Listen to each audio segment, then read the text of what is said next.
I found that nothing in life is worthwhile unless you take risks. Nothing. Nelson Mandela said, "There is no passion to be found playing small and settling for a life that's less than the one you're capable of living." Now, I'm sure in your experiences in school and applying to college and picking your major and deciding what you want to do with life, I'm sure people have told you to make sure you have something to fall back on. Make sure you got something to fall back on, honey. But I never understood that concept, having something to fall back on.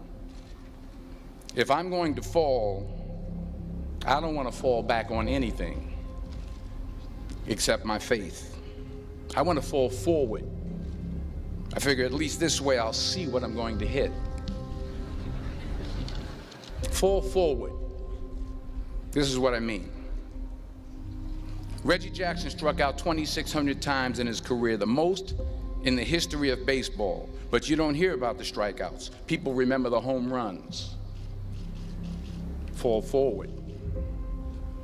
Thomas Edison conducted 1,000 failed experiments. Did you know that? I didn't know that. Because the 1,001st was the light bulb. Fall forward.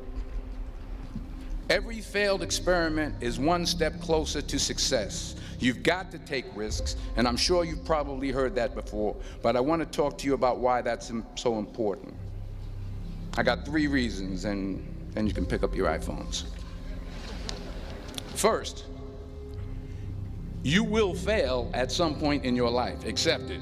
You will lose. You will embarrass yourself. You will suck at something. There's no doubt about it.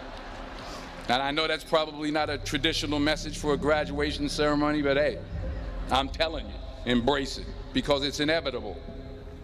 You are afraid to take risks. You cannot be a leader and not take risks. You cannot be a leader and not get on people's nerves. Everybody's not supposed to like you if you're going to be a frontliner. Stop crying about people hating on you. They're supposed to hate on you. If you're a leader, they are going to hate on you. They're starting to get into learned helplessness. Learned helplessness is when something is so bad over and over again, you start thinking the problem's permanent. No problem is permanent. Or you start thinking the problem's pervasive because I haven't handled my finances, my whole world's over. Or because my relationship's bad, my whole world's over. Your life is bigger than that. Or all this is happening because there's something wrong with me. When you get to that point, you stop trying. Sometimes people will give you a name but never forget who you are. Sometimes people will call you a name but never forget who you are.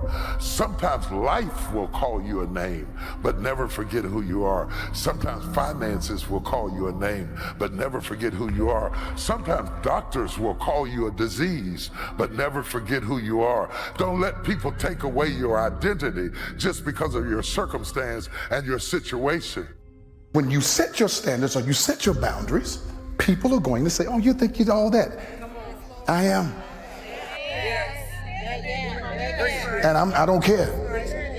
I am. And I don't need you to make me feel like I am. I'm going to set this standard and I'm going to live by this standard. And I'm not going to let anybody come into my life, not even be a business partner, not be a marriage partner, not be a girlfriend, boyfriend, and pull me down to where you are.